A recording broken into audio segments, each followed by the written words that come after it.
쉽진 않은 내용인 것 같아요. 근데 이제 몇 가지 좀 이해할 만한 내용들 좀 위주로 이제 간단하게만 하도록 하겠습니다. 건강보험 재정에 이제 건강보장, 건강보험으로 생각하셔도 되고, 보장을 한 이유는 건강보험만 있는 게 아니기 때문에 앞서 조세도 있고 다 그렇다고 그랬잖아요. 그래서 장기적으로 저는 이제 조세 방향으로 가야 된다고 생각하기 때문에 그냥 건강보장 이렇게 썼는데, 건강보험 생각하시 보시면 돼요. 건강보장 재정에 이해, 뭐 이런 게 있다고 얘기합니다. 자원의 교환, 그러니까 이전.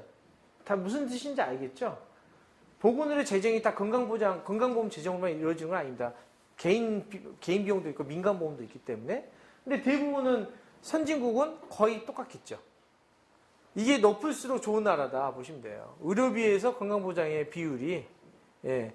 그래서 착각하시는 건 예를 들어서 의료비에서 보건의료에서 공공 그 재원의 비중이 몇 %냐의 개념과, 그렇죠? 건강보험 보장률이 얼마냐 개념은 완전히 다른 개념입니다. 무슨 얘기인지 아시겠죠? 우리나라는 전체 보건의료에서 공공재원이 차지하는 비율, 건강보험 포함한 산재보험 다 들어가는 거예요. 그게 차지하는 게 한 60%? 아니, 55%? 55% 정도 된다는 얘기고요. 건강보험의 보장률은 건강보험 안에서 본인 부담 말고 비급여, 이런 걸 포함해서 본인 민간보험 빼고 절대적 건강보험 기금에서 해주는 게 몇 %? 이게 이제 건강보험 보장률이에요. 이거는 조금 더 높아지죠. 65%. 그래서, 근데 어떤 거는 그거를 섞어서 사용하는 무식한 놈들이 있어요. 예? 그래서 우리나라의 의료비에서 공공보험 재원의 비중이 60% 넘는다고 뻥친 놈들이 있단 말이에요. 60%가 안 되는데. 예? 그래서 뭐 외국에 비해서 그렇게 낮지 않다 이렇게 주장하는 이상한 놈들이 있어요. 그런 거는 좀 구별해서 좀 보시면 좋을 것 같고. 그러니까 전체적인 그냥 넘어갈게요. 재정의 기능은 재정은 이제 단지 돈만 있는 개념이 아니라 이게 재정 조달, 징수와 같이 생각해야 돼요. 그래서 사실은 우리가 보험료 부과 체계 이게 징수하고 굉장히 관련돼 있는 거예요. 징수. 재정과 징수 관련돼 있다 이거죠. 재정 얘기하는데 돈을 안 걷어들인다는 게 말이 안 되잖아요. 그렇죠? 근데 돈을 걷어들이는데 어떻게 걷어들일까? 다 연결돼 있는 거예요. 그렇죠? 소득으로 걷어들일 거냐? 아니면은 뭐로 무슨 부가책을 할 거냐? 지금 부가책 핵심인데 현재 부가책에는 엉망이라고 보시면 돼요. 왜냐하면 사람들이 동의하지 않잖아. 아니 옆에 놈이 훨씬 부자인데 쟤는 안 걷어가. 예를 들어서 이명박은 옛날 명박이가 보험료를 월 있잖아요. 3만 원인가 낸 적이 있었어. 3만 원. 2만 원인가? 명박이가. 걔가 어떤 식으로 보면 지역갈등하면 돈 엄청나게 내니까 현대 무슨 계열사인가 거기 고문으로 있어가지고 3천만 원, 2천만 원 받았죠? 2천만 원에 보험료만 낸 거예요. 그리고 그 부인도 또 피부양자로 들어가고 진짜 나쁜 놈이야. 거의 걸레 같은 놈이야 내가 봤을 때는. 숨 쉬는 거 말고는 다 거짓말이지. 아니 그게 대통령 대 자격이 정말 없다고 보는 게 최소한 돈 있는 애들이 이제 대통령이 그런 짓은 안 하거든요. 정말 비열한 짓이잖아. 내고 말지. 응? 그런 짓 하더라고. 돈 내기 싫어서. 그래서 이거 재정 정책의 목표 이게 이제 뭘 기준에 따라서 굉장히 다를 수 있어요. 재정적인 위험으로부터 보호하는데 이 위험을 보호하는 방식이 의료비 때문에 빈곤에 빠지지 않게 하는 기준을 할 거냐? 아니면은 의료비 지출하기 위해서 안 되는 기준을 설정할 거냐 해서 굉장히 다른 거예요. 이 의미가 다르다는 겁니다. 네? 우리는 이 개념이야. 이 개념이 좀 있어요. 의료비 때문에 빈곤. 근데 이 개념으로 가면 일정 비율 이상의 의료비 지출하기 안 되면 상한선을 강력하게 작용해야죠. 그리고 비급여가 들어가야 된단 말이에요. 그러니까 어떤 기준을 설정하느냐에 따라서 재정을 훨씬 더 많이 해야 되느냐, 적게 하느냐가 달라진다는 얘기예요. 그러면서 이 두 가지 어느 기분 하느냐. 그리고 이것도 빈곤도 있잖아요. 소득 상실을 포함할 거냐, 안 할 거냐. 우리 포함 안 돼 있잖아요. 그렇기 때문에 우리나라 가장 기준이 낮은 기준이다 보면 돼요. 최소한 빈곤은 떨어지지 말게 하는 정도 하자. 그러니까 할인하는 거지. 근데 소득은 넣으면 안 돼. 돈이 많이 들잖아. 그러니까 재정 규모가 작은 거죠. 우리가 재정이 많은 것처럼 보이는 것은 단일 보험자이기 때문에 많은 거지 외국에 비해서는 굉장히 낮은 거예요. 우리가 전체 소득에서 몇 %예요? 보험료율이 6%잖아요. 6%. 독일 몇 %인 줄 아세요?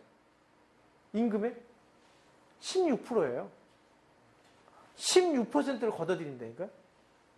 우리 그냥 300만 원 월급자가 있으면 300만 원에 우리는 몇 프로예요? 6%면 3%면 된다. 3%. 3%면은 네트로 300만 원을 받는다면 9만 원인가? 9만 원 되는 거 9만 원. 그다음에 사업주가 9만 원 되는 거고. 걔네들은 16% 8%를 내는 거지. 훨씬 많은 거지. 24만 원, 24만 원 내는 거예요. 보험료. 굉장히 차이가 나는 거죠. 이런 차이가 있다. 네트 개념은 아니다. 300만 원이 네트 개념은 아니고 실제 이제 그 보험료 책정, 월급 책정이 300만 원이면 거기에 3%니까. 자, 이렇게 그래서 그렇기 때문에 이런 기준으로 가면 갈수록 사실은 재정이 커져야 된다. 그럼 보험료율이 올라가야 되는 거죠. 어떤 방식이냐, 목표가 뭐냐에 따라 달라진다는 얘기를 합니다. 그리고 공평한 재정 부담, 소득에 따른 재정 부담을 하는 게 공평한 재정 부담이겠죠. 소득에 따라. 근데 그러면 이게 부가체계 문제가 발생해. 그리고 더 공평하려면은 수직적 형평성이 더 중요해있지. 세금 방식, 소득 누진적 이게 사실 되는데 그럼 보험료는 누진적으로 하면 안 되냐? 이게 또 디베이트가 있을 수 있어요. 예전에 민주농당 안은 보험에도 누진적으로 하자는 아니었어요. 장기적으로. 실제 그런 나라가 있어요. 일정 소득 이상은 더 내. 근데 우리는 일정 소득이 높으면 더 안 내. 상한제가 있기 때문에. 300만 원? 월 300만 원 이상은 안 내지. 보험료. 건강보험은 그렇지 않고요. 400만 원인가? 소득 기준으로 연 8억 정도 돼요. 아니. 보험료가 300만 원인가 얼마 이상이면은 8억에 38에 24니까 240만 이상이면은 똑같다는 얘기예요. 이 얘기는 뭐냐면은 훨씬 더 불형평적이라는 얘기죠. 예. 불형평적이다. 이렇게 보시면 돼요. 그리고 이제 안 좋은 게 건강 위험에 따른 재정 부담. 그게 이제 사전을 하는 거는 사회보험은 없어요. 사회보험에서는 개인의 위험은 고려 대상이 아니고 민간보험은 사전에 재원 조달을 해서 재정 부담을 이렇게 하는 거죠. 위험이 많은 사람 많이 낸다. 근데 사후적인 거는 그렇게 할 수가 있다는 얘기예요. 사후적인 게 뭡니까? 본인 일부 부담. 건강보험이 다 안 해주는 거지. 일부 부담 있는 거. 이게 사실은 위험에 따른 재정 부담이에요. 위험이 많은 사람이 많이 내잖아요. 그렇죠? 그랬더니 이거는 사회보험하고 공평하다고 볼 수 없는 거예요. 공평한 재정 부담은 아니지. 효율성이라는 논리로 가는 거예요. 효율성. 이걸 얼마나 깨느냐가 중요한데 그러면 최소한 우리는 이 싸움을 해야 되는 거예요. 일부 부담의 논리가 최소한 외래는 아니라도 이번은 이게 위험에 따른 재정 부담을 해서는 안 된다. 본인이 선택하는 게 아니기 때문에 이번은. 그렇죠? 선택할 수 있는 상황이 아니라는 거죠. 그래서 위험에 따른 재정 부담을 사후적으로 하는 것들을 인정한다 하더라도 외래는 모르겠지만 약국인 모르겠지만 최소한 입원은 무상으로 가야 된다. 이런 논리를 해야지 하나의 운동이 될 수 있다. 무상의료라 이게 표현을 쓴 거예요. 다 이게 비급여를 없애고 해서 한 90% 이상을 달성하자. 그런 나라가 OECD 나라의 거의 몇 퍼센트, 70% 이상이 90% 이상이란 말이에요. 자, 그럼 재원은 재원 조달의 원칙은 뭐냐면 적절성 안에서 충분히 해야 돼, 양쪽으로. 미래에도 수요 변화에 충분히 대응할 수 있어야 된다. 이게 이제 재원 조달의 원칙인데 과연 그러느냐? 이런 부분들이 이제 퀘스천이죠. 그렇죠? 충분하지 않다 우리는 이런 거고 다른 분야에 부정적 영향을 미치지 않아야 된다. 이게 또 디베이트야. 이게 이제 이 싸움을 우리가 이겨야 되는 이걸 말씀드리는 이유가 항상 논리가 뭡니까? 건강보험료를 올리면 가처분 소득이 떨어지고 다른 부분의 고용이라든지 임금에 영향을 미치고 다른 부분의 사용이 줄어든다. 소비가 떨어진다. 이런 얘기를 많이 한단 말이죠. 그렇기 때문에 사회보험료 인상에 대해서 재정당국이 반대한단 말이에요. 근데 그 뒤에 나오나? 근데 그런 연구 결과가 나오는데 실제 별로 연결되지 않는 여기 있죠. 사회보험료가 대표적으로 사회보험료를 인상하면 그런 얘기를 굉장히 많이 한다는 거죠. 근데 실제적으로는 저축 감소, 소비 증가 그것 때문에 이런 건 있지만 있을 수는 있죠. 상대적으로 예를 들면 연금이 잘 돼 있고 건강보험이 잘 돼 있는데 저축할 이유가 없잖아요. 미래가 보장돼 있기 때문에. 그래서 소비가 증가해. 따라서 소비가 증가하기 때문에 고용이라든지 임금 문제, 고용 문제에 다른 고용이 나쁜 영향을 끼치지 않는다는 설도 있어요. 오히려 연금이라든지 이게 안 좋으면 사람들이 저축하려고 한단 말이죠. 자꾸 재테크를 하려고 하고 소비를 하지 않는 거죠. 그러면 사회적으로 돈이 안 돌기 때문에 그렇죠? 예, 고용 임금 문제에 오히려 더 부정적 영향을 끼친다라는 연구 결과도 있다. 이게 그러니까 정 효과, 부 효과가 다 있기 때문에 반드시 사회보험을 증가시킨다 해가지고 고용과 임금이 나빠진다, 고용이 나빠진다는 것은 틀렸다. 근데 이 얘기를 분명히 한다는 얘기죠, 애들이. 그래서 건강보험 하나라도 그 얘기 한다는 얘기예요. 그래서 항상 보험료 인상 얘기하면은 경청이 반대 논리가 이 논리다 이거예요. 기업 여건이 안 좋아지고 우리는 고용을 할 수가 없다. 이런 논리가. 그러면은 그 기업은 영향을 미칠지 모르겠지만 거시 경제 입장에서는 일자리 창출이 될 수가 있다. 소비가 증가하기 때문에 안정되기 때문에 사람들이 별도로 민간보험을 들 필요가 없잖아요. 그런 이유가 그거예요. 민간보험을 들지 않는 이유이기 때문에 가처분 소득이 증가하잖아. 그럼 소비가 증가할 수 있고, 그렇죠? 불안하지 않기 때문에. 이제 그런 거를 우리가 여러분들이 얘기를 해 주셔야 된다는 얘기예요. 종료 성격. 그리고 이제 이런 거 의료저축계좌. 그래서 지금 정부 관련 게 이런 거예요. 지금 이제 어떤 거 하려냐면 민간보험도 커지고 이제 건강보험은 부담도 커지고 그러니까 어떤 걸 하냐면 저축해라 해요. 저축, 강제저축 비슷하게 의료저축계좌. 네가 저축해가지고 저축한 돈 가지고 의료비를 쓰라 이거예요.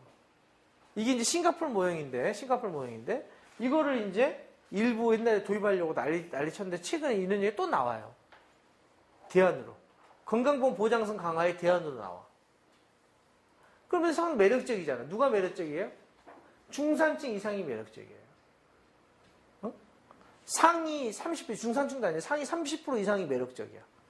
상위 30% 이상은 보험료 인상 별로 안 좋아해. 그렇죠? 그리고 저축 여력이 있잖아요. 민간보험도 가입해. 그럼 보험료 왜 인상하느냐?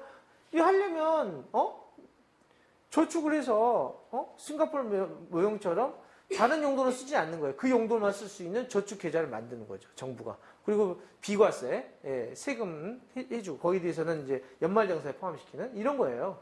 그러면 걔네들 굉장히 유리하죠. 이런 거를 하시겠다는 게 이제 그런 논리란 말이에요. 근데 이 논리가 강화되면 뭐냐면 건강보험 기능이 더 약화되는 거죠. 그럼 부자들이 돈을 내야 되는데 일종의 이게 사회연대적 기금 성격이 강하잖아요. 그렇죠? 사회보장적인 성격이 강한데 저축계좌로 하게 되면 내 건 내가 해결하겠다. 이런 논리예요. 자, 이런 거를 또 우리가 이 논리들을 또 깨야 된다 이거죠. 이게 결국은 사회연대적인 부분들을 약화시키는 거다. 그렇게 되면 이제 건강보험은 더 이제 쪼그라드는 거죠. 그렇게 되면 가난한 사람은 더 의료 이용을 못하는 문제가 발생하게 됩니다. 부자들이 안 들어오기 때문에. 자, 위험문서는 넘어가겠습니다. 시간이. 이거는 우리 얘기가 아니라 독일. 독일 같은 경우는 한 가지만 들면 독일 같은 경우는 조합식이라고 그랬잖아요. 조합. 부자 지역이 있고 가난한 지역이 있는 거예요. 부자 지역은 안 아파. 안 아파요. 가난한 지역은 아파. 부자 지역은 돈이 많아. 소득이 높으니까. 동일한 보험료로 걷다 그랬잖아요. 16%. 그럼 부자들은 항상 걷어들인 것보다 나가는 게 적을 거 아니에요. 그래서 부자 조합은 돈이 항상 남아. 가난한 조합은 항상 적자야. 그게 조합식의 문제예요. 이게 독일이 후진제도예요. 독일이. 그럼 독일은 어떻게 하느냐? 이걸 조정해줘. 이 부자 조합에서 가난한 조합으로 돈이 흘러가요. 그걸 리스크 어저스먼트라고 그러는데 동일하게 하면 안 된다 이거예요. 그러면은 결국 어디는 파산하고 어디는 잘 되는 문제가 발생할 거 아니겠습니까? 그래서 지출 부분들을 지출 이쪽이 훨씬 더 지출이 많기 때문에 리스크를 어저스트한다, 보정한다. 이 두 개의 다른 리스크를 보정해가지고 돈이 흘러들어가게 만들어줘. 그래도 이쪽이 부자는 남아도니까 돈이 많으니까 별짓을 다 해. 급여를 더 해줄 수 없으니까 건강 증진하는데 돈 주고 열심히 하면은 헬스코 나눠주고 독일이 그런 짓을 많이 해요. 돈이 많은 나라니까. 좋죠. 서비스가 많으니까. 그러니까 부자 동네와 가난한 사람하고 서비스 형평성이 발생하는 거예요. 건강 형평성이. 그래서 저는 좋은 제도가 아니라고 생각합니다. 그래서 우리나라는 시스템적으로는 굉장히 형평적인 제도를 달성할 수 있는 기반을 갖추고 있다. 라고 생각해요. 내셔널 헬스 인슈런스. 국가보험이기 때문에. 근데 이제 그걸 운용을 하면은 이상하게 되긴 하지만, 그런 이제 상황이다 보시면. 그러면서 분산, 구매는 또 복잡하니까 넘어갈게요, 이거는. 나중에 한번 건강보험에 관련된 무슨 이제 더 심화된 학습을 심화된 게 필요하다 하시면 이제 그거는 제가 같이 김종민 선생님이랑 같이 상의해서 할 기회가 있을 거라 생각하고요. 넘어가겠습니다. 이제 급여라는 게 이제 돈을 주는 거죠. 돈을 모았으면 돈을 줘야 될 거 아니에요. 그렇죠? 이제 돈을 주는 거는 뭡니까? 삼자 지불 방식이에요. 우리가 환자가 병원을 가면 사실은 공급자하고 소비자가 만나는 거죠. 그렇죠? 그래서 서비스를 받으면 일반 시장에서는 서비스 대가를 주는 거잖아요. 근데 서비스 대가를 안 주는 거란 말이에요. 삼자 지불은. 선진국은. 여기는 안 줘. 입원을 하면 서비스만 받는 거지 환자가 병원에 줄 필요가 없어. 누가 줘? 제3자인 보험자가 주는 거예요. 그래서 제3자 지불 방식이라는 거거든요. 대신에 보험자한테 보험료를 납부하는 거죠. 그래서 트라이앵글 시스템입니다. 트라이앵글. 1대1 시스템이 아니라 트라이앵글. 그걸 제3자 지불 방식이라는 표현을 쓰는데 근데 이제 급여. 근데 그러면 이 보험자가 돈을 줄 때 돈이나 이제 돈을 줄 거 아니겠습니까? 이 줄 때 급여를 줄 때 어떤 식으로 주느냐가 굉장히 다를 수가 있는 거죠. 예. 그래서 가입자 보호를 위한 직접적 수단이고, 그렇죠? 비용 지출의 원천 여기서 지출이 되는 거죠. 예. 재정 조달의 목적, 뭐 이런 얘기, 당연한 얘기고요. 유형을 보면 자 현물 급여하고 현금 급여가 있어요. 현물 급여는 뭐냐면 현금 급여도 쉽니다. 현금 급여는 급여라는 것은 본질적으로 보험자가 가입자인 나한테 주는 거예요. 나한테 급여라는, 그렇죠? 내가 가입했으니까 나한테 가입한 거에 대한 급여를 주는 거잖아요, 그렇죠? 근데 현금 급여는 내가 가입했으니까 의료비가 필요해? 그러면 의료비에 대한 것을 병이 걸렸으니까 예를 들어서 100만 원 이게 돈을 준다는 얘기예요. 그게 현금 급여예요. 현물 급여는 제3자 지불 방식을 얘기한 거예요. 아까 얘기한 것처럼 돈을 주는 대신에 너는 의료기관에서 이용해. 현물로 받으라 이거죠. 현물로. 그리고 그 돈은 누가 줘? 돈은 보험자가 직접 공급자한테 주겠다는 얘기예요. 그러면 왜 현물급여, 현금급여랑 별 얘기 아닙니다. 다 그런 얘기예요. 자, 근데 현물급여, 현금급여는 근본적인 차이가 있어요. 굉장히 큰 차이가 있는데 사회복지 쪽은 대부분 현금급여를 좋아해. 현금급여. 사회복지 하신 분들은 왜냐하면 복지에 이제 그 효용의 극대화라는 표현을 쓰는데 효용은 자기 자신이 가장 잘한다. 저는 그걸 자유주의 시각이라고 표현을 쓰는데 굉장히 비판적인 사람이긴 하는데 근데 사회복지하는 그래도 맞는 측면도 있어요. 왜냐하면 필요한 사람이 가장 내가 잘 알잖아요. 필요의 정도가 다를 수 있다는 사람.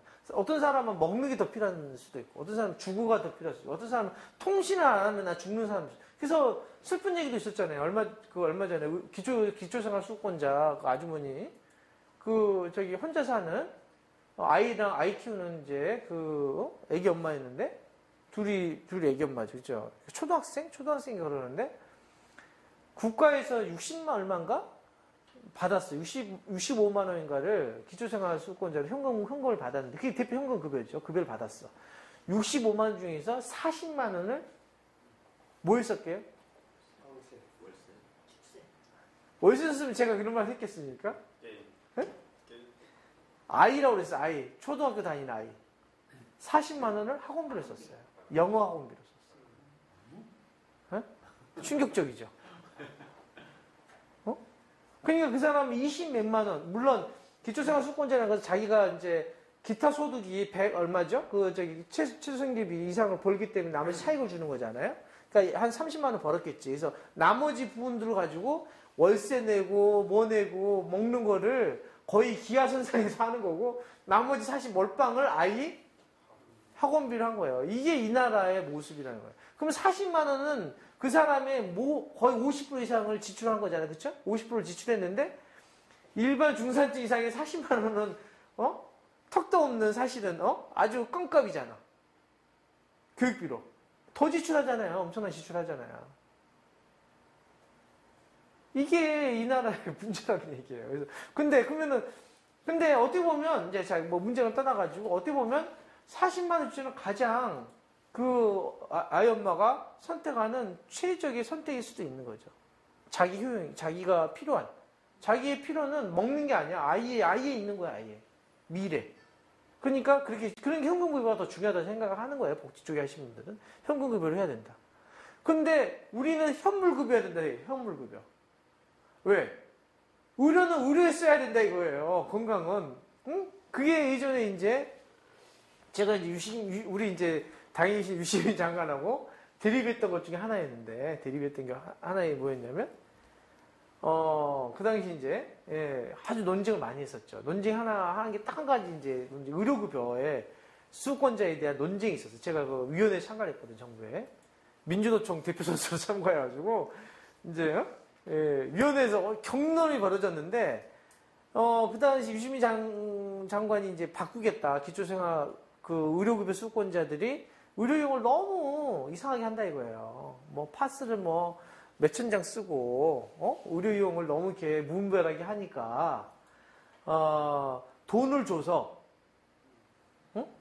1년에 돈을 써서 그 돈 가지고 쓰고 남는 돈 자기가 가져갈 수 있게 하겠다. 이렇게 제도를 바꿨어요. 바꾸겠다. 현금급여로 바꾸겠다는 얘기죠, 현금급여로. 그러면, 그래서 제가, 절대 안 된다, 제가 반대한 이유가. 왜냐하면, 자, 기초생활수권자에서의 의료 서비스 요구가 고혈압 환자가 있다. 고혈압 환자는 증상이 없어요. 요구도가 없어. 증상이 없단 말이에요. 증상이 없다는 것은 내가 진료를 받아야 될 이유가 없는 거예요. 그거보다는 가난한 사람 뭐가 더 중요해? 라면이 더 중요하죠, 라면이. 그러면 그분은 의료비를 전략해서 고혈압 당뇨에 당연히 치료를 받아야 되는 진료비를 전략해서 부식물을 산단 말이에요, 부식물을. 그게 효용의 극대화 원리예요. 자기 효용에 있어서는 고혈압 당뇨 치료가 아니거든. 가난할수록 건강에 대한 관심이 적어진단 말이에요, 의료 서비스. 그렇기 때문에 현금을 절대 주서는 안 되고 현물로 해야 된다. 근데 그런 제도를 하게 되면은 의료 서비스 이용은 제한될지 모르겠지만 결과적으로 그분들이 고혈압 당뇨 치료 못 받아서 나중에 마지막에 치료비를 엄청나게 쓸 거다. 고시경제 측면에서는 안 좋다는 얘기예요. 예, 돈이 더 많이 드는 제도다 이거예요. 그리고 기본권이 사실 안 좋아지는 거다. 가장 기본적으로 건강 관리해야 될 권리 자체가 침해되는 거다. 그래서 격렬하게 얘기를 했었는데 나는 뭐 유시민 장관이 사실은 경제학자이기 때문에 그렇게 생각할 수 있는데 난 제일 열받은 게 그 위원장이 문홍윤 선생이었거든. 서울대 보건대학원장 하셨던, 응? 뭐, 직접적인 스승은 아니지만, 이제, 존경하기도 하고, 이야기도 많이 하는 그런 양반이 위원장을 하면서 내가 반대했더니, 임준 교수는 그러면은 뭐 하자는 얘기야? 나한테 물어보더라고. 하지 말자는 얘기라고, 제 얘기는, 현금급여를 하는 순간, 기본적으로 접근성이 제한당하는 거다. 보건학자가 그런 걸 주장하는 건 굉장히 무식한 얘기라는 거예요. 근데 문홍윤 그 교수가 포함한 상당수의 학자가 아무런 얘기도 안 하고 있더라고. 네? 나하고 몇 명. 시민단체 소속으로 본 사람만. 근데 다수결을 하니까, 13명이 위원이었는데, 14명인가? 예. 9대5로 졌어, 9대5로. 9명이 찬성, 5명이 반대. 5명이 시민사회단체. 그래서 이제 나 같은 사람들이죠. 그쵸? 그러니까 제가 말씀드린 거 아까 정치 균열돼 있고 실제 어떻게 보면은 훨씬 더 기득권을 갖고 있는 사람들이 더 많이 참석한다. 이런 얘기 제가 말씀드린 거예요. 가난한 사람이 이를 대변한 사람 별로 없어요. 실제 현금급여를 한 적은 없지 않습니까? 그래서 이제 반대를 했더니 너무 반대를 심하게 하니까 제도는 바뀌었는데 바우처 방식. 바우처로 바뀌었어, 바우처. 돈은 들어가는데 그 용도로만 써라. 근데 쓰면은 다른 용도 이제 돈으로는 환급은 안 되지만 대신에 돈으로는 아니지만 다른 용도로 쓸 수는 있도록 해줬어요. 예. 마음대로 다른 것만 쓸 수는 없어도 예. 그런 방식으로 2000 몇 년인가 있었죠. 근데 그거는 이제 그만큼 이제 이 제도가 그런 한계가 있어서 그래. 현물급여에 대한 차이가 복지하고 다른데 그걸 아마 제도 시행 상황 속에 잘 몰랐기 때문에 그랬을 거 생각되고 근데 지금은 상당히 다시 원점을 회귀하는 경향이 있어요. 이게 그런 문제로 해결되지 않거든. 가난한 사람의 의료 이용이라는 것 자체가 제한되는 게 아니기 때문에 그거는 다른 노력이 또 필요합니다. 어쨌든 이제 그런 말씀 드리는 이유가 딴 게 아니라 이제 이런 현물급여, 현금급여 이해 때문에 그래서 보건의료 대부분의 현물급여다. 근데 문제는 표적 집단이 필요한 서비스 전달하기 위해서 현물급여가 중요한데 문제는 이제 그게 이제 서비스의 정책 수용성 문제 이것 때문에 현물급여를 많이 하죠. 근데 이제 그 현금급여는 이제 일정한 조건 충족한 대상자에게 직접 돈을 준다. 그래서 비전문가 판단이 가능하고 기준이 명확한 서비스가 대상이 된다는 측면에서 굉장히 장점이 있어요. 근데 현물급여는 그 기준을 누가 정하느냐? 자, 요 현금급여하고 반대 생각하면 되는데, 자, 현금급여는 비전문가 판단이 가능해요. 그냥 소득 기준은 얼마? 이는 기초생활수급권자인데 소득을 얼마 벌었어? 그럼 나머지 주면 되잖아요. 굉장히 판단 쉽잖아요. 근데 현물급여는 그 급여를 주느냐를 가지고 전문가가 판단해야 돼. 누가? 공급자가. 공급자가 판단하잖아요. 의사가. 이 사람한테 MRI 찍는 서비스를 건강공단에서 판단해 줄 거예요. 누가 판단해 줄 수가 없어요. 나중에 건강공단이 심사하고 돈만 주는 것이지 이 사람에게 현물급여를 뭐를 줄 거냐 판단은 전문가인 병원, 의사가 판단하게 된다 이거예요. 전문가의 판단에서 결정된다. 그게 근본적인 한계점일 수 있어요. 그러다 보니까 불신이 생기는 거지. 야, 이게 주는 게 맞아? 틀려? 급여는 사실은 공단이 주는 건데 공단이 직접 돈을 못 주니까 주는 걸 가지고 보수 지불을 해주는 건데 이 주는 현물급여를 주는 것 자체가 신뢰하느냐 신뢰관계 문제가 이제 발생한다는 얘기. 이게 이제 이 현물급여의 근본적인 이제 차이고 현금급여는 이제 이런 거죠. 그래서 효용의 극대화. 그러나 다른 용도로 이게 또 가장 문제라는 거예요. 다른 용도로 사용되기 때문에 줄 수 없다 이거예요. 그래서 그런 장단점이 있다는 얘기죠. 그래서 이제 보건의료에서는 상병수당으로 사용되는 거지. 상병수당. 상병수당 쉽잖아요. 쉬니까 일자리 일차나 쉬잖아요. 그렇죠? 그러면 소득 손실이 발생하잖아요. 그거는 상병수당으로 현금급여로 준다. 그래서 이거를 대체하는 게 증서제도. 이게 이제 바우처 제도인데 이게 이제 복지만 많이 사용되는 게 아니라 복지도 이제 현금급여의 한계를 극복하기 위해서 바우처 제도가 있죠. 바우처 제도. 그래서 예를 들어서 요양 바우처. 뭐 산후도우미 바우처 이렇게 바우처를 주는데 보건으로도 바우처가 있어요. 그게 이제 만성질환자가 의료기관 서비스를 자기 이용하면 바우처를 줘가지고 일정하게 모아지면 선물 준다거나 아니면은 그 바우처를 가지고 헬스센터를 이용하게 해준다거나 이런 바우처를 이용한다는 거죠. 그래서 특정 보건 사업을 건강증진 사업을 잘할 수 있도록 만들어주는 이런 바우처 제도도 일부 한다. 이거 보시면 됩니다. 이런 장단점이 있다. 그래서 이제 급여 항목과 범위 원칙인데 이제 이게 또 이제 쟁점이라는 거죠. 급여를 어느 정도까지 해줄 거냐. 그러니까 전문가가 판단하는데 그러면은 그 범위를 가입자가 그러니까 보험회사가 정해야 될 거 아니겠습니까? 그러면 그 범위에 따라서 재정이 또 결정이 되는 거고 범위가 어느냐에 따라 가지고 제공자가 유인수요가 발생하기도 한단 말이에요. 막 제공을 쓸데없는 제공을 할 수도 있고. 그래서 그 항목을 정하느냐가 매우 중요한데, 자, 재정이 제약이 있다는 전제가 필요한 거죠. 그쵸? 한정 없이 해줄 수 없으니까. 근데 우리는 제약이 너무 많아. 그래서 문제인 거죠. 외국도 마찬가지로 제약 때문에 급여 항목에 대한 제한이 있긴 해. 그때 가지고 비급여를 막 인정해 주진 않죠. 제약을 비급여로 인정해 주지 않고 못하게 할 뿐이지. 서비스를. 그 서비스는 불법이에요. 우리는 합법을 해줬는데 돈을 안 해줘. 그게 그 차이인 거예요. 외국은 무조건 다 해준다. 그거 거짓말이에요. 그건 XX. 외국도 그 건강급여 항목 범위가 있습니다. 근데 이 법이 안에 있는 것만 해야지 밖에 있는 거 하면 불법. 돈을 안 줄 뿐만 아니라 그거를 개인한테 받으면 그 의료기관은 정지당하는 거예요. 근데 우리는 급여 범위가 있잖아요. 근데 급여 밖에 있는 건 합법이야. 그게 문제인 거죠. 그게 비급여잖아요. 비급여 합법. 그러니까 그 이유가 뭐냐면 이건 당연히 외국에 봐서 급여 범위 안에 들어와야 되는 건데 단지 돈이 너무 없으니까 안 해준다는 것 뿐이잖아요. 그렇죠? 네, 그런 문제가 있어요. 그래서 우리는 비급여를 없앤다라는 것 자체가 이제 왜 이런 얘기 하냐면 사람들이 그런 비판을 한단 말이에요. 그럼 무조건 다 해주냐? 그런 게 아니란 얘기예요. 그럼 무식한 얘기라는 거예요. 그렇게 주장하는 그런 학자들이 있어요. 무상으로 얘기하면 그럼 무조건 다 해줘? 그러면 어떻게 버텨? 무슨 소리냐? 급여 범위가 정확히 있는 거다 이거야. 비급여는 없어지는 거다. 그리고 나머지는 불법인 거예요. 합법이 되려면 급여 과정에 들어와야 되는 거죠. 이해하시겠죠? 그래서 미용 성형은 불법이죠. 미용 성형은 해줄 수 없는 거죠. 환자가 동의하에서만 하는 거고, 그거 하는 거, 또 미용성형 받겠다는 모르겠지만, 그거를 미용성형과 관련된 걸 하고 나서, 환자한테 부담시킨다? 그거는 불법이다 이거예요. 그리고 급여범위 없는 거를 해줬어. 막 검사를. 안정성이, 효과성이 입증이 안 되는 약을 썼어? 그걸 환자한테 부담을 하면 불법이고, 그건 영업정지 시켜야 되는 거죠. 대신에 효과성 있는 거를 비급여로 따로 받는 게 아니라 급여 범위 안에 있게 하겠다. 이게 우리의 주장이다.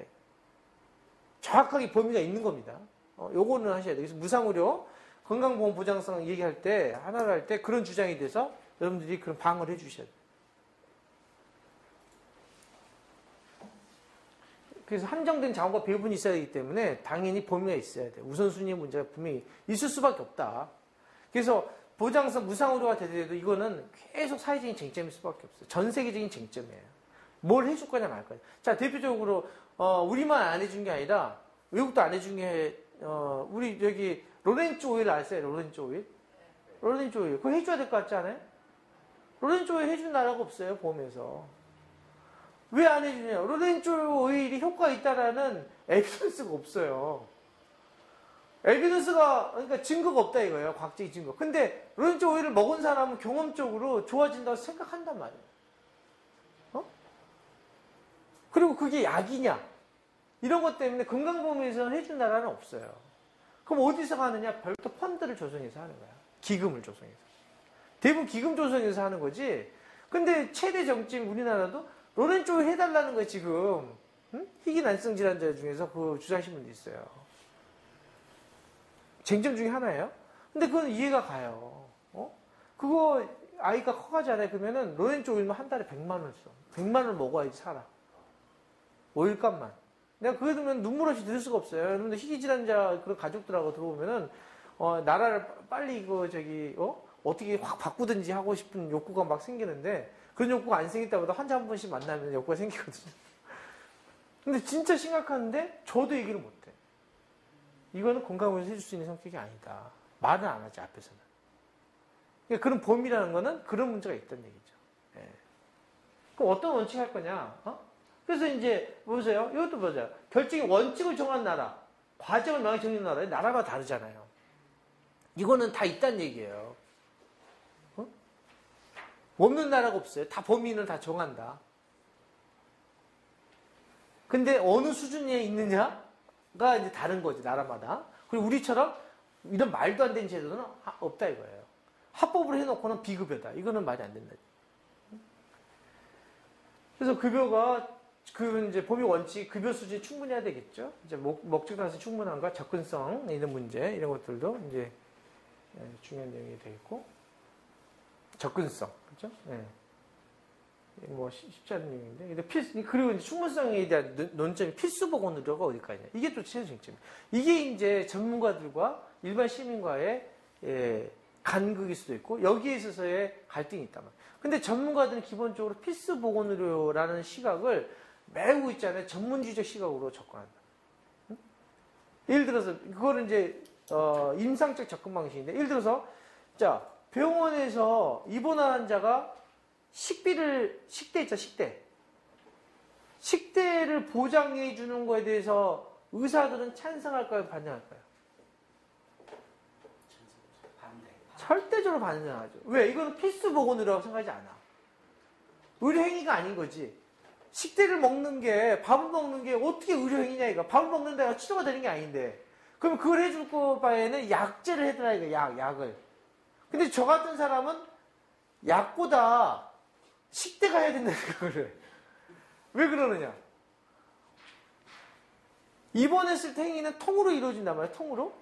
결국은 의료 행위가 통으로 이루어지면 거기에 있어서의 접근성이 제약받는 것은 결국 통 전체 가격이 얼마냐고 결정이 되는 것이지 행위의 가격으로 결정된 게 아니라 이거예요. 그 사람의 접근성은. 그러면 식대가 전체적으로 전체 가격에 영향을 미치는 게 훨씬 크다 이거예요. 그러면은 약제 개별적인 항목으로 보면 어떤 약제가 훨씬 더 필수적일 수 있죠. 그 사람의. 그렇지만 그 약을 해주냐 안 해주냐보다는 식대를 해주는 게 전체 입원 환자로 봤을 때는 훨씬 더 접근성을 높여주는 거예요. 저는 그렇게 생각해요. 저는 의사가 아니니까. 저는 이제 그런 정책하는 사람이 그렇게 이제 생각을 하겠죠? 근데 이 생각은 일반 시민의 생각이에요, 일반 시민이에요. 시민의 시민 생각이 맞는 저 생각을 하는데, 결국 접근하느냐, 접근하지 않느냐의 문제란 말이에요. 보험이라는 것은, 의료기관에. 예? 근데 이 필수 보건의료를 뭐로 할 거냐가, 그래서 치료효과, 비용효과, 치료 필요성, 중증도, 개인의 책임, 보장 효율성, 이런 거에 따라가지고 필수 보건의료가 나라마다 다 상이하단 말이에요. 자, 이런 가까이 한번 보면은 사실은 다 의료적인 내용이란 말이에요, 의료적인. 자, 그러다 보니까 제가 식대를 해줘야 된다 얘기를 했지만 선진 외국에서 서구 복지국가에 식대를 해준 나라가 많지가 않아요. 네? 식대. 그러니까 식대는 아예 건강보험 보장률에 포함도 안 돼. 안 된다고 생각하는 사람들이 많기 때문에. 독일 안 돼요, 독일 안 돼. 개인부도 안 돼요. 그 보장 상당히 클 건데. 크죠. 그러니까 보장률 전체 병원의 서비스 보장률이 90%밖에 안 나오는 이유가 그래요. 독일이나 식대이기 때문에 식대. 먹는 거. 먹는 거가 안 해주는 나라가 많아요. 어? 그리고 이제 해줘도 해준 나라도 있어도 좀 마음에 안 들기 때문에 그건 별도로 먹는 나라도 있고. 이래서 이제 전체 병원 내에 부담이 아마 제가 정확하게 모르겠지만 재원에서 그런 차이가 있는 게 아마 먹는 거 뭐 이런 거에 차이가 꽤 있을 거다 그렇게 생각을 하는데 비급여 자체가 없기 때문에 근데 저는 우리나라는 다르다 생각해요. 왜냐하면 그게 전체적으로 비급여가 없어졌다 한다면 식대는 다시 생각해 볼 필요가 있어. 그게 하나 있고 두 번째는 정서가 달라 문화적으로 먹는 거 먹는 게 해결돼야지 사람들이 산다는 생각을 가져요. 외국은 좀 달라요, 그거는. 먹는 거는 굉장히 개인적인 행위로 생각하는데, 개인적인 행위. 예. 그런 문화적인 차이가 있기 때문에 아예 병원에서 식사라는 것은 아예 포함이 안 된 나라도 꽤 많다. 그렇게 해서 보시면 돼요. 어쨌든 그 나라마다 상이하다는 거. 그래서 이런 가치 판단 기준이 쟁점이 된다. 안정성, 유효성은 당연히 있어야 되겠죠. 예. 그래서 이런 기준이 효과성, 효율성 다 있어야 된다. 그래서 여러분들이 좀 생각하셔야 되는 게 나중에 보장성이 강화됐다 해서도 무조건 다 해줘야 되는 건 절대 안 된다 이거예요. 안정성이 있어야 되느냐, 효과성. 효율성은 좀 아니라고 생각되는데 안정성과 효과성이 있어야 된다는 얘기예요. 최소한. 안전한 약. 근데 황우석 같은 애들이 들어오려고 하잖아. 안전성이 위배된 약들을 이제 오히려 그런 게 들어오려고 한단 말이죠. 오히려 이해관계자, 제약자분 이런 데는 안정성이 좀 떨어지더라도 효과만 좀 있으면 들어와야 되는 거 아니냐? 이래도 제약자분은 이해해요. 그리고 환자들은 중증도 환자들은 또 동의해. 당장 급하니까. 그러면 재정당국은 어떻게 해야 돼? 만약 그렇게 되게 되면 그 돈이 워낙 크기 때문에 결국은 보험료를 올리든지 다른 걸 줄일 수밖에 없단 말이에요. 그죠? 그게 디베이트가 돼요. 현재 심사평가원의 논쟁도 그거예요. 지금도 논쟁을 하고 있다. 그럼 우리는 어떤 관점을 가져야 되느냐? 이런 것들이 이제 중요한데 저는 그렇다 하더라도 안정성은 보장돼야 되는 거 아니냐. 그리고 안정성이 떨어져 있는데 긴가민가한 약도 있을 수 있잖아요. 그리고 근데 그걸 안 쓰면 죽을 것 같은 약 환자도 있잖아. 암 환자나 이런 거는 국가가 해줘야 된다. 세금으로. 건강보험에서 하는 것이 아니라 국가 세금으로 해야 된다. 예산으로 기금을 조성해서 미국이 다 그렇게 하고 있어요. 외국에 유럽이나 이런 나라는 기금을 별도로 조성해서 하는 것이지 외국도 안정성이 없는데 해준 나라는 한 군데도 없다. 이런 거는 우리가 또 좀 갖고 있어야 되죠. 자, 이 필요에 따른 배분도 뭐 관점에 따라 굉장히 다를 수가 있어요. 예. 이런 관점, 사회적 효용 극대화의 관점, 이 관점을 어떻게 갈 거냐. 이게 이제 디베이트가 될 수가 있는데 이게 이제 불형평성하고 명확하게 대척점이 될 수 있는 문제가 있을 수 있다. 예를 들어서 사회적 공리주의적 접근을 한다면 있잖아요. 다수가 행복한, 다수가 좋은 것을 보장을 많이 해주는 방식을 할 수 있다. 그게 우리나라의 공리주의 관점이 건강보험 체계라 볼 수 있어요. 다수가 좋은 방점이잖아. 외래를 제일 많이 이용하잖아요. 그렇죠? 외래는 행복한 나라예요. 3,000원만 주면 그거 진찰을 받을 수 있는 나라. 전 세계에 이런 나라가 없어. 이렇게 싸게 의사를 만날 수 있는 나라가 별로 없단 말이에요. 그러니까 우리나라가 의료제도가 막 좋다는 난리. 그게 어느 관점? 공리주의적 관점. 공리주의 관점에서 최대 행복이지. 다수 행복이잖아요. 다수가 중증질환자는 아니니까. 근데 소수는 불행하잖아. 니즈가 많을수록 불행해. 필요도가 많은 사람일수록. 건강 불형평성.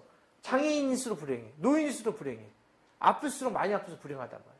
이게 효용의 가치하고 부딪힌다. 그러면은 우리는 어떤 관점을 가져야 되느냐? 진보정당은 저는 이런 관점을 철저히 끼부셔야 된다. 그렇죠? 이게 건강보장이 존재하는 이유가 결국 다수 행복이라는 게 아니라 필요한 사람이 서비스를 이용하도록 해주는 거. 이게 핵심적인 가치야 된다 이거죠. 그런 측면에서는 이런 관점에 대해서 우리가 끊임없이 문제제기할 거예요. 이런 것들을 견지하고 있어야 돼요. 그래서 독일이라든지 유럽이라든지 상당수의 나라가 가입자 건강관리로 시행하고 있다. 그게 첫 번째 수용성 문제. 두 번째는 그렇게 가야만이 질병 예방도 되잖아요. 예방이 되기 때문에 건강관리로 가고 있다. 이게 중요한 쟁점 중에 하나입니다. 그래서 그런 방향으로 건강보험이 가야 되는데 그런 걸 할 만한 우리 인프라가 안 돼 있단 말이에요. 돈이 워낙 없다 보니까. 장기적으로 그렇게 지금 건강보험에도 그렇게 생각을 많이 하고 있어요. 거기 안에 있는 사람들. 결정 과정 이제 투명해야 되죠. 그렇죠? 주요 논점 이게 다 쟁점이에요. 효율성과 건강수준 향상 어떤 걸 할 거냐. 효율성의 관점을 할 거냐. 수준 향상의 관점을 할 거냐. 다 재정과 관련되고 급여 수준과 관련돼 있다. 일반화의 문제, 수평적 우선순위, 실적 우선순위, 경제설명과 직접 참여 할 거냐. 자문할 거냐. 근데 이게 대중의 참여가 결국은 전문주의와 연결되면 전문가들이 지배하는 구조가 된다. 이게 저는 건정심 구조가 그나마 대중이 참여하는 구조다라고 얘기를 하는데, 근데 그 참여가 정말 제대로 참여되고 있느냐, 그럼 한번 생각을 해봐야 되죠. 건정심 구조가. 급여 결정을 누가 할 거냐. 이게 이제 건정심의 문제죠. 누가 참여할 거냐. 대표성의 문제. 시민이 참여하고 있는데 정말 대표하고 있느냐, 시민의 의견들을. 지금 누가 나오고 있죠? 민주노총이 들어가 있네. 민주노총, 한국노총, 그 다음에 이제, 녹색 무슨 소비자? 뭐든? 바른사회 시민회의? 이게 가입자 쪽으로. 그리고 이제 경총도 들어가 있고, 또 의사단체, 이런 쪽도 들어가 있잖아요. 그러면은 이런 식으로 여러 가지 구성이 같이 들어가는 결정 구조가 맞는 거냐. 독일은 전문가 전혀 안 들어가요, 결정 구조에. 독일은 딱 둘이야. 노동자, 사업주. 5대5예요. 노동자, 사업주. 딱 5대5. 산재보험이나 건강보험 똑같아요. 왜? 둘이 똑같이 5대5를 내고 있기 때문에, 정보 전혀 안 들어가. 정보 힘이 전혀 없어요. 딱 5대5예요, 5대5. 궁금하잖아요. 5대5면 결정이 어떻게 됩니까? 예? 이상하잖아요. 그쵸? 근데 결정이 된다는 거죠. 결정이 되는 이유가 사업주가 개별 사업주의 이해를 대변하지 않기 때문이라는 거죠. 사업주 대표가 경총이, 그러니까 우리나라의 경총은 재벌의 이해를 대변하니까 그러는 거예요. 경총이 총자본 이해를 대변하면은 합의가 안 될 수가 없어요. 저는 그렇게 생각해요. 그러니까 산별노조가 합의가 되는 구조가. 그런데 지금 경총은 지네 몇몇 재벌자본의 이해를 대변하니까 그게 안 맞는 거예요, 이게. 사회보험을 확대하는 거에 반대. 저는 그렇게 생각을 하는데, 그러니까 전체 그 자본 입장에서도 굉장히 왜곡되어 있는 구조를 갖고 있다. 대표 구조가. 그렇게 생각을 하거든요. 어쨌든 이런 구조를 어떻게 가정할 거냐가 이제 문제가 되겠죠. 근데 이제 보면은 국가에서 운영하는 공법이면은 독일처럼 하는 것도 안 맞을 거란 말이에요. 정부의 역할도 중요할 건데. 그러면 정부가 어떤 정부냐 중요하겠죠. 그렇죠? 국가 권력의 구성이 누가 장악하고 있느냐, 어느 정당이, 이런 것도 이제 중요할 것 같고. 이해 당사자 참여를 어디까지 제한할 거냐. 근데 미국은 웬만한 나라들은 이해 당사자는 대부분 제한돼요. 급여의 결정에 이해 당사자 참여한 경우는 없어, 우리나라처럼. 병협 전혀 들어올 수 없지, 의사협회. 얘네들은 간접적으로는 참여할 수 있어요. 예를 들어 자문으로, 기술적 자문으로. 근데 우리나라처럼 건정심으로 이해 당사자가 참여한다? 얘들 왜 참여해, 공급자가? 건강보험이라는 것은 이제 건강보험은 돈 낸 인간하고, 돈 낸 인간이 참여하는 거야, 돈 낸 인간이. 정부 돈 냈잖아. 사업주 돈 냈죠. 시민 돈 냈잖아. 세만 참여하면 되는 거예요, 원래. 그래서 건강보험 재정운용위원회는 가입자가 없어요. 공급자가 없어요, 공급자. 건강보험은. 근데 재정위원회가 공급자를 제외하니까 이제 의사협회나 병원협회가 반발할 거 아니에요. 그러니까 건정심이라 이상한 제도를 만든 거예요, 지금.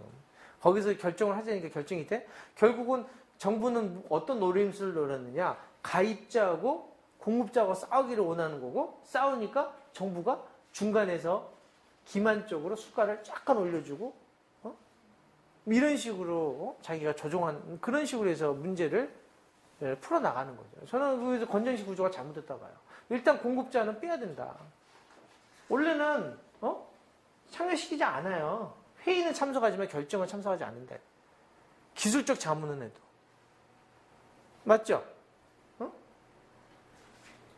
근데 이제 의료인 같은 경우에서는 뭐예요?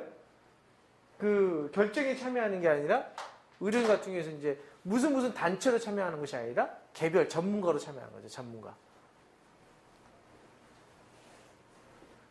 보험자는 당연히 참여하지. 건강보험공단. 응? 근데 건강보험공단 기구니까. 이런 게 그래서 이렇게 공급자 협회 단체가 이렇게 참여한 거는 굉장히 특이한 구조다. 결정의 과정, 신청 뭐 이런 거 있어요. 그래서 우리나라도 이제 뭐 제도가 다 있습니다. 이런 거는 넘어가고요. 그래서 이제 과학적 근거라는 거 이것도 넘어가는데 이 과학적 근거라는 것도 사실 문제가 있죠. 예.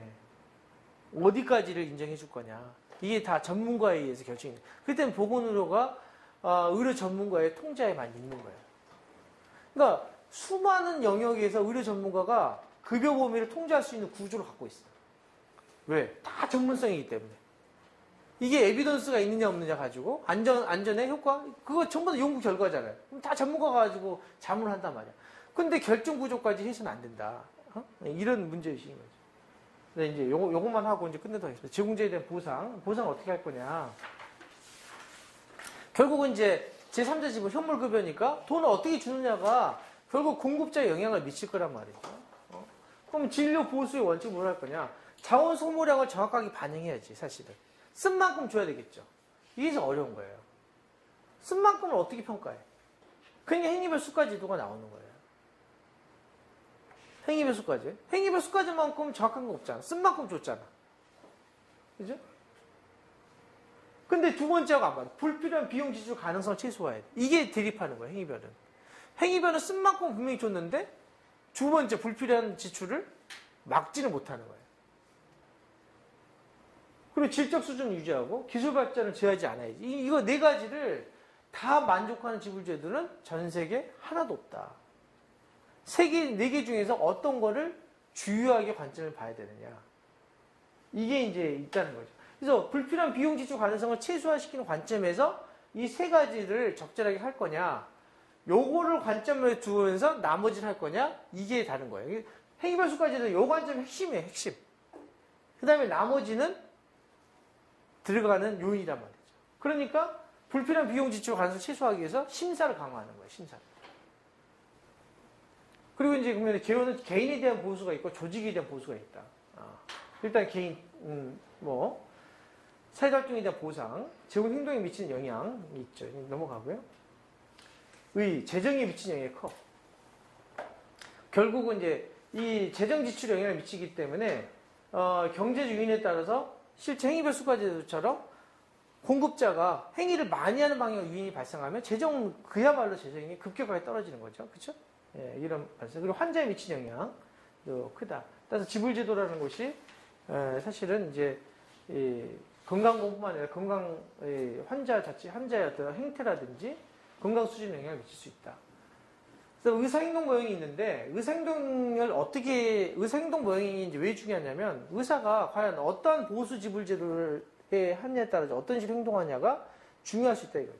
그래서 이윤 극대화 모형에 따라서 의사들이 활동한다. 우리나라 의사들은 이제 여기에 많이 이제 이런 모형으로 많이 한단 말이에요. 자영업자, 사업주의에 대한 관점이 많단 말이에요. 이윤 극대화. 이윤은 극대화되는 지점에서 행위를 한단 말이에요.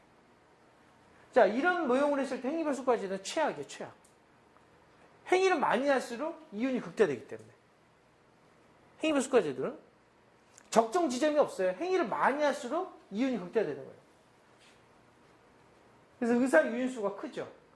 근데 목표 수입 모형은 뭐냐면, 이거는 뭐냐면, 의사들이, 일정한 타겟 목표가 있다고 하는 거예요. 자기의 인컴은, 자기의 목표 수입은 예를 들어서 1,000만 원이다. 월. 그러면 월 1,000만 원이 안 되면 유인 수요가 발생한다는 거야. 근데 1,000만 원이 딱 되는 순간 유인 수요가 발생하지 않고 정상화된다. 이런 이론이에요. 황당한 이론이죠? 근데 그 목표, 여기 쟁점 뭐냐면, 단점 뭐냐면, 이 목표 수입이 얼마인지 몰라. 어? 근데 목표 수입이 낮으면, 그러니까, 결과적으로 아는 건데, 의사 행위가 과도하게 행위량이 증가된다 보면은, 목표 수입이 달성되지 못했다. 수가 구조나 이런 것 때문에. 그래서 행위량을 늘린다. 그렇기 때문에 수가를 올려줘야 된다. 그런 이제 이론으로 사용되는 거죠. 오랫동안 사용된 개념이에요.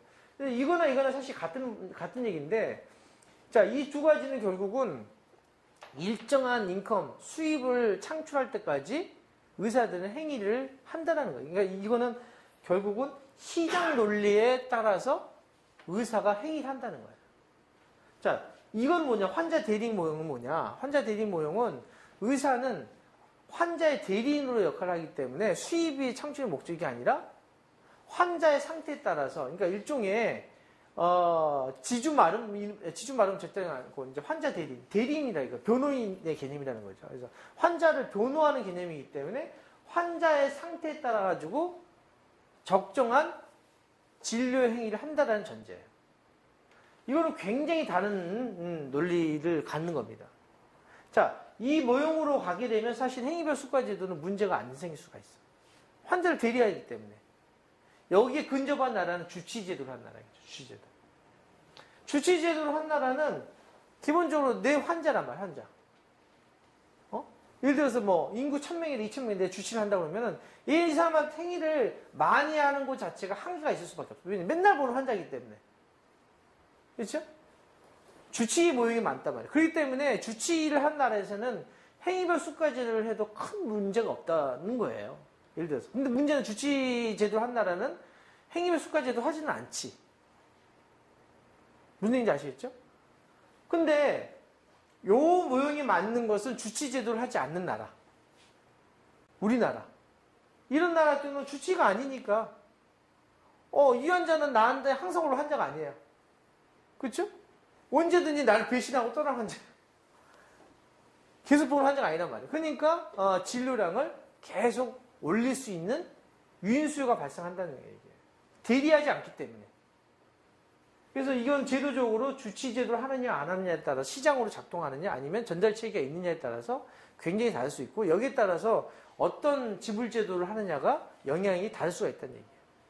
그래서 지불단위, 그래서 이제 보면 이제 개인정제나 보수주의 행위별 수가제도죠. 이게 이제 우리나라에서 많이 하는 방식이죠. 그래서 결국 자원기준 상대가치 여기에서 하고 있는데 모든 행위 자체를 전부 다 상대 점수화 시켰어요. 예를 들면 의사의 진료는 뭐 10점, 수술은 뭐 40점.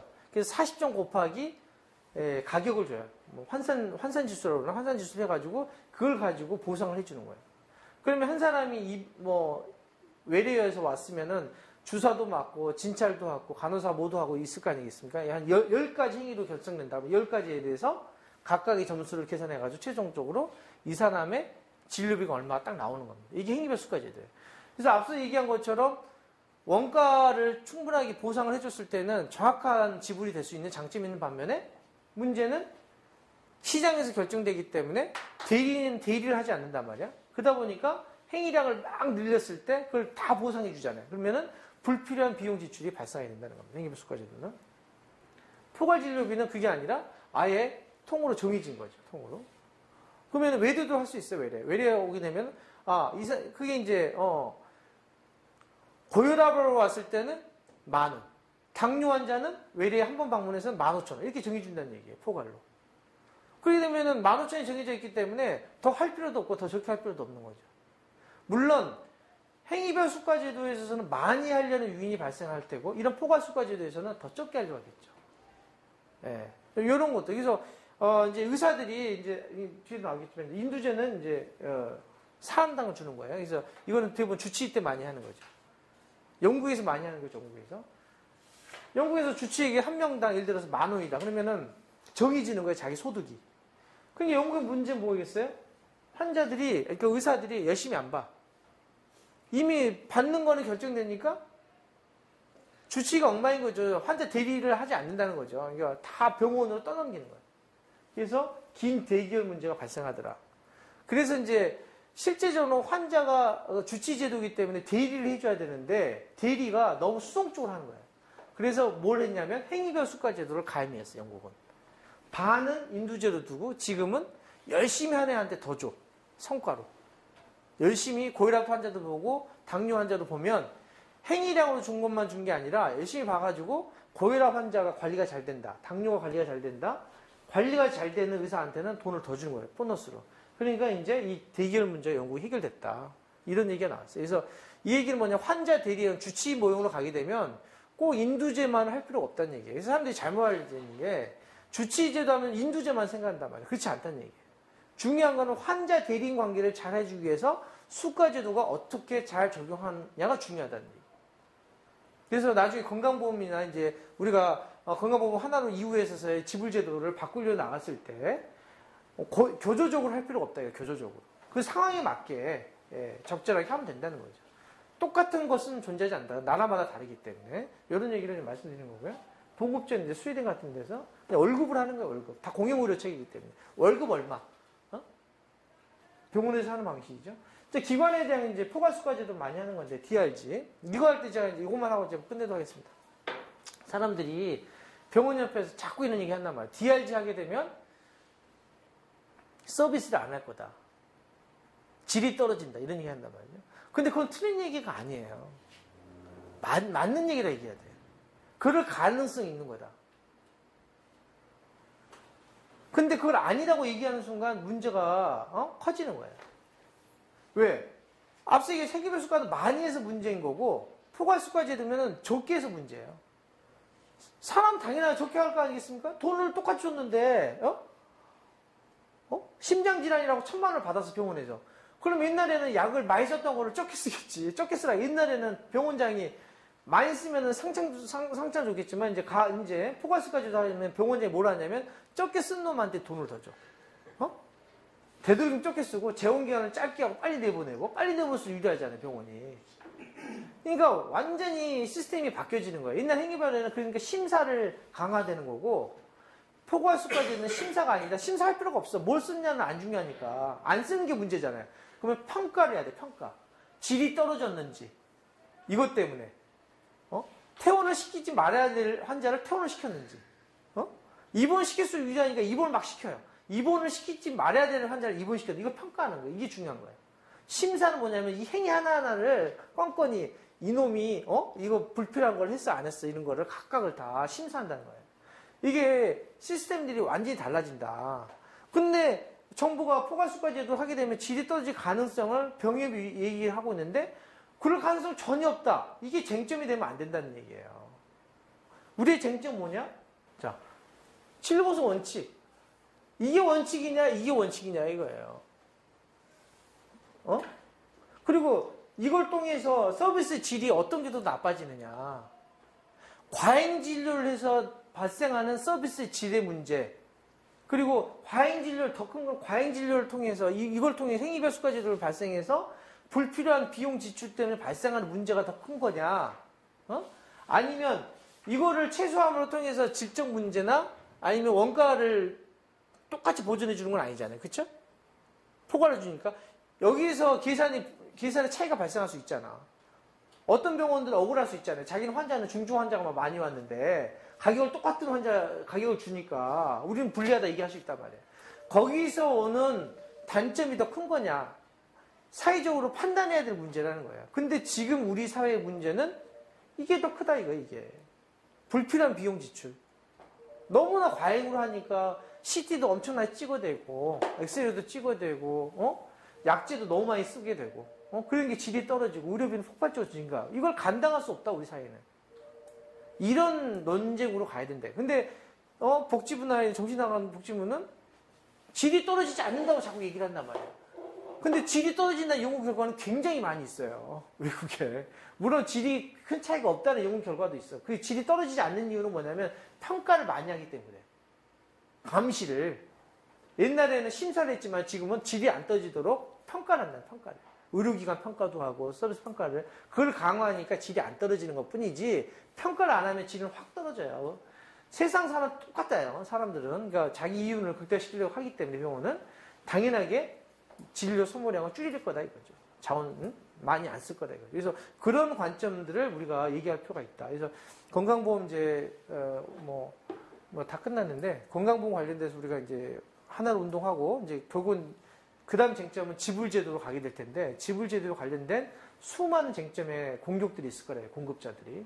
행위별수까지는 반드시 바꿔야 되는데, 바꾸지 않고서는 이건 지속 가능하지 않단 말이에요. 이거를 바꾸려 했을 때, 이제 결국 포괄수과제도라든지 총액 뭐 이런 식으로 바꿔야 되는데, 그런 속에서의 제공자들의 반대에 대해서 우리가 그런 근거들 가지고 얘기를 해야 된다. 지금의 문제는, 이게 어떤 게 절대적으로 좋고 나쁘의 문제가 아니다. 어떤 거 다 장단점이 있는 거다.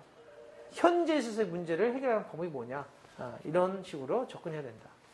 이게 이제 제가 생각하는 방식입니다.